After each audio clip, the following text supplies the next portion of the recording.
Hello, you're listening to the servant of God, Pastor Banky.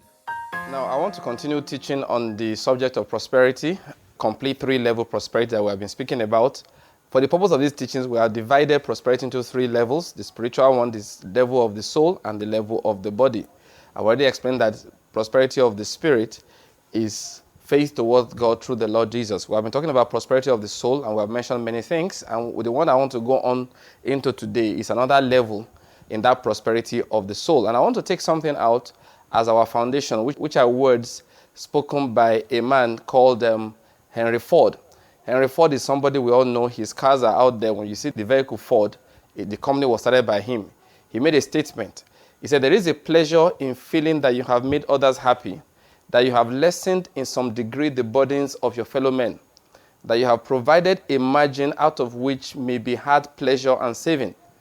Now, there's something else he said. He said, being greedy for money is the surest way not to get it.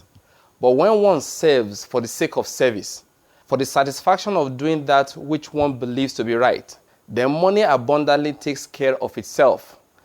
And it is absolutely necessary to have money. But we do not want to forget that the end of money is not ease, but the opportunity to perform more service. Now, why did I read all of these things, that this man said? Now, to bring out the issue about prosperity of the soul, he said, there is a pleasure in feeling that you have made others happy. Let me quickly explain something about the difference between wealth and money. What is wealth? Wealth is when you increase the abundance of available goods and services for people in the environment. For example, men used to trek or ride their horses to cover great distances. Then the time came, somebody invented things like the bicycle. Then when the motor car came into existence, long treks were over.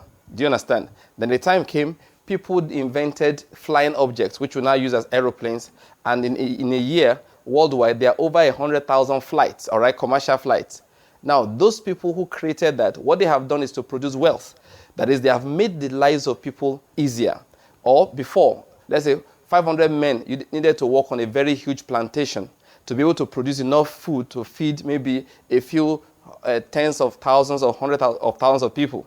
But now, 2 or 3 men with machinery, they can cultivate the same amount of farmland in the same amount of time and feed greater numbers of people. That is wealth that has been created. Now, you will notice that I've said nothing as at this point on what we call money. What these people have done is to produce wealth. Now, when people have money and you cannot point to the wealth they have produced, then something is out of order. When people have material things, actually that is what you call stealing a lot of times. What people are doing is that they are taking out of the society and they are not putting anything into it. Therefore, that's the difference. Money is a means of exchange. Money can be anything. It can be gold, that is, it can be silver, it can be computer digits. But wealth is different. Wealth is always goods and services. Wealth is always something that's been produced to make the lives of people easier, to bring satisfaction into the lives of people and make them able, to enjoy life better and do the will of God for their lives better. And that is what wealth is. We must understand. There's a reason why I'm defining this. So when we're talking about prosperity of the soul, therefore, let me get back to it. What is prosperity of the soul here? Henry Ford said, there is a pleasure in feeling that you have done something for other people, that you have made them happy, and you have lessened in some degree the burdens of their lives. That is what prosperity of the soul is. To know that when I went out today, it's not just about I made money. It is that did I put something into the lives of people? Please remember, we're talking about three-level prosperity. We said that people often get confused as to what really is prosperity. Spiritual prosperity we have explained. Prosperity of the soul, we are looking at different things. Your relationships, a good name, goodwill, stuff like that. You cannot sacrifice your marriage, your home, your children because you want to make money. You are putting things upside down. Those things are prosperity of the soul, we have been saying. Now, I'm introducing one again to let you know that anytime you get up in life, you ask yourself, what have I contributed into the lives of other people today? If you have not contributed into their lives, but you have gone out to take away from them, then you are indeed a thief in the realm of the spirit. You are not a good person, and one day God is going to demand your soul. That is what it is. You remember there was a man in the Bible who will know the story very well. One day his plantation produced a lot of goods. And then what did he do? He did not understand what the Bible calls true prosperity. He said to himself, soul, you have much good laid up for the future. Take your ease, relax, just enjoy yourself. And Jesus said, the Lord looked at him and said, you fool, this very night your soul will be demanded of you. Who will now enjoy these things that you have laid up? That story is in the book of Luke chapter 12. Now, what am I trying to say here? You see that this man thought he was rich because his land produced much goods. But then there was nothing he was doing, using the words of Henry Ford, to add value into the lives of other people. All he said is that I have a lot stored up. What will I do? I will tear down my barns and create bigger ones. I will say to my soul, relax. Everything is okay now. You can take care of yourself. There's one lie I read a lot because, like I mentioned before, I like to read. There was a time it was a vogue, retire early. People should retire early. Work hard to retire early. What do you do? Start investing by the time you are 15. Invest the amount of money. By the time you are 45, you can now retire and not have to work again. Listen to me. Life is not like that. That is not true riches. In true riches, you are always producing something to add to the lives of people, not your life. What was the problem with this rich man here in the book of Luke chapter 12 that I've been referring to? The problem was that he was just talking about himself. If you look at it, you will see the word I, my soul, me, used so many times in just a few verses. Why? He was only concerned about himself. What shall I do? I have no place. This is what I will do. I will tear down my barns. I will store my grain, my goods. I will say to my soul, I will take my ease. I will eat and drink and be merry. But when God was going to talk to him, he said, you fool. That is, what am I trying to say here? When we're always eyeing, everything is I in life, we are not rich indeed. We are not prosperous in the realm of the soul. That's what I'm going to explain. Who is the man that's really prosperous in the realm of the soul? Whatever he's doing is to add value. This life has corrupted divine order.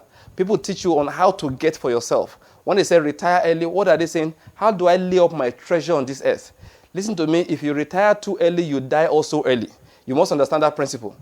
That's just the way it is because you're no longer useful to this earth. God is so concerned about people being useful in this life. He's not as concerned about what you get as he is concerned about what you are able to give. He's more concerned about what you can add into the lives of people. Your value in life is decided by how much you are adding into the lives of people, not by how much you are acquiring for yourself. Who is a man, therefore, who is a woman that we will say in this regard is prospering in his or her soul? Is a person who can beat his or her chest and say, today as I went to work, my being alive is adding to the lives of people. In the work that I do, I make things easier for people. I don't try to make things more difficult. There are people who do businesses, and you see it a lot, maybe you have been a victim. They're always looking for smart ways to take away from you. It's not supposed to be like that. The man who made the statement that I referred to, Henry Ford, if you read his book, all right, My Life and Work by Henry Ford, he explained something, and that was his guiding principle. Then everything that I am doing, I'm trying to see how I can make life easier for people. What was he doing, for example? He would say, we are selling cars. In those days, not today's money now, each car would be like $2,000, which in today's terms would be like $200,000. He said, this is not affordable for the common man. He said, how can I make it cheaper? He kept on making it cheaper. He said, so that more people can have access to it. Without anybody putting pressure on him, he by himself said, no, this is not business if we are not blessing a lot of people. So how would the price go down? He kept on working to make sure the price went down until he was able to bring the value of the cars down so that they were costing just about $700 of those days. He kept on working. But he didn't see selling more as a sign that he's making more. Selling more for him now that I can reach more people. At the end of the day, because he gave, it was given back to him. This principle of give and get, people misunderstand it. This man was giving truly. He was not trying to sow this nonsense seed we sow these days because we want to get something back. He truly gave to people and it was given back to him. He became one of the richest men in his time. That is what I mean when I'm talking about prosperity of the soul. We trust you are blessed by that short teaching. For more messages, books, and other materials, please visit our website, pastor.ng. Don't forget to share these resources with others. God bless you.